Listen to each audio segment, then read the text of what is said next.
एक भयावह, एक डरावनी कहानी जो मैं ये बात किसी को नहीं बताने वाला था।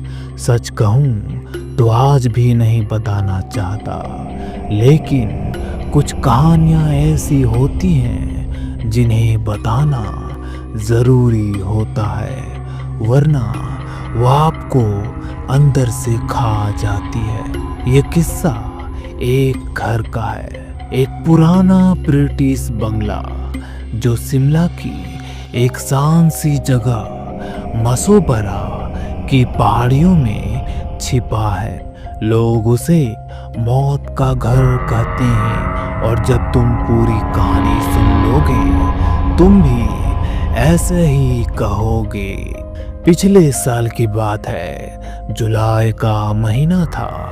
मैं एक पुराना घर रेस्टोर करने गया था। प्रोफेसर वैद का बंगला जो मर चुके थे।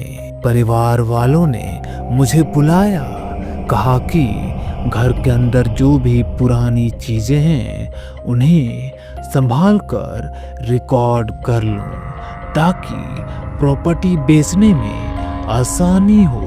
पहुंचते ही मुझे एक अजीब सा एहसास हुआ। हवा भारी थी, जैसे पेड़ों में कोई फुसफुसा रहा हो। वो बंगला अकेला खड़ा था, जंगल के बीचों बीच। मकान के नौकर रघु ने मुझे पहली ही शाम कहा, साहब नीचे वाले तहखाने में मत जाना, वहाँ जो है वो इंसान नहीं है।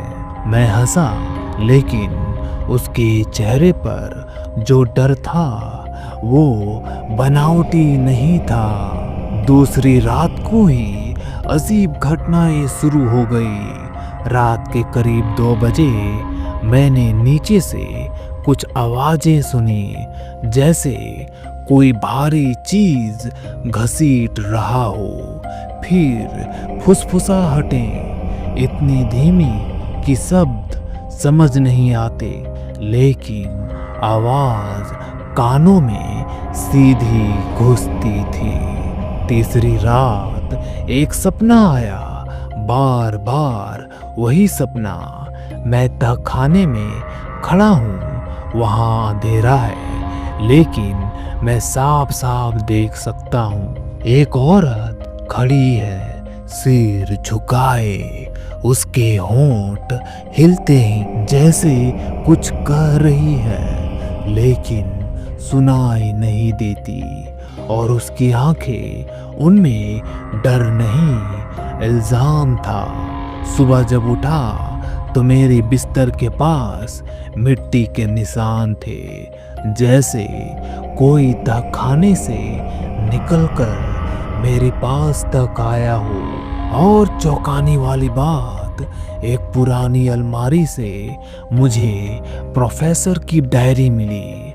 शुरू के पन्ने तो सामान्य थे, लेकिन आखिरी कुछ पेज जिस पर लिखा था जैसे पागल हो चुका हो वो आदमी अब मुझसे सपनों में नहीं, जागती आंखों में बात करती है। मैंने उसे दफना दिया, पर वो चुप नहीं रही।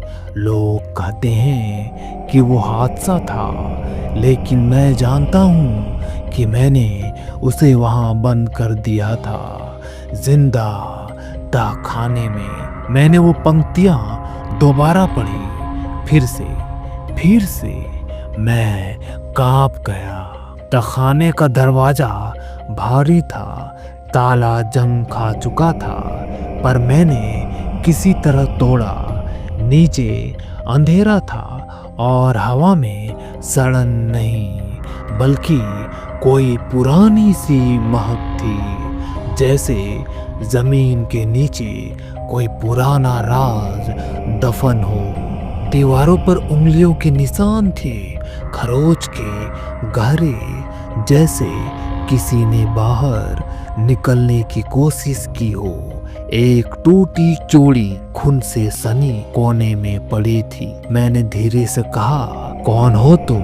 और मेरे कान के पास एक धीमी आवाज आई, तुम जानते हो?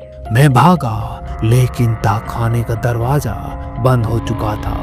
नीचे ही एक ढीली सी लकड़ी की पट्टी दिखी। हटाया तो नीचे एक कंकाल, एक औरत की लाश और उसके साथ एक और डायरी। ये डायरी थी माया की। माया एक घरेलू नौकरानी थी, वो भी दलित वर्ग की। 1976 में उस घर में काम करती थी। प्रोफेसर ने उसका यौन शोषण किया। जब वो गर्भवती हुई, उसने उसे धमकाया। जब माया ने सच्चाई सामने लाने की बात की, प्रोफेसर ने उसे तहखाने में बंद कर दिया, जिंदा, और फिर कभी नहीं खोला। माया अब सपनों में नहीं, हकीकत में मेरे आसपास थी, आईनों में दिखती थी, दीवारों पर छाया बनकर मंडराती थी। उसके नाम का जिक्र करते ही लाइट झपकने लगती थी। मैंने उससे पूछा, मुझसे क्या चाहती हो? उसने जवाब दिया, सिर्फ एक चीज, सच्चाई सबके सामने लाओ, ताकि वो फिर कभी किसी और को ना दबा सके। मैंने एक पुजारी को बुलाया। वो आया, मंत्र पढ़े, लेकिन कुछ ही देर में चीख कर भाग गया। बोला, वो भूत नहीं है, वो शक्ति है, उसे भगा नहीं सकते, सिर्फ सुना जा सकता है। माया शांति नहीं चाहती थी, इंसाफ चाहती थी। मैंने माया की डायरी को डॉक्यूमेंट किया और पत्रकारों को भेजा। केस फिर से खुला, पुराने रिकॉर्ड मिले, शिकायतें दबाई गई थी। प्रोफेसर के नाम बदनाम हुआ। परिवार ने केस लड़ा, लेकिन हार गए। इसके बाद उसी तहखाने में माया की याद में एक स्मारक बनाया गया। उस रात जब पूरी दुनिया ने उसकी कहानी पढ़ी, मैंने एक आखिरी सपना देखा। माया बाहर खड़ी थी, बंगले को देख रही थी। उसकी आंखों में अब इल्जाम नहीं, सुकून था। उसने मेरी ओर देखा, सिर हिलाया और धुन में खो गई। मैं दोबारा उस घर गया था।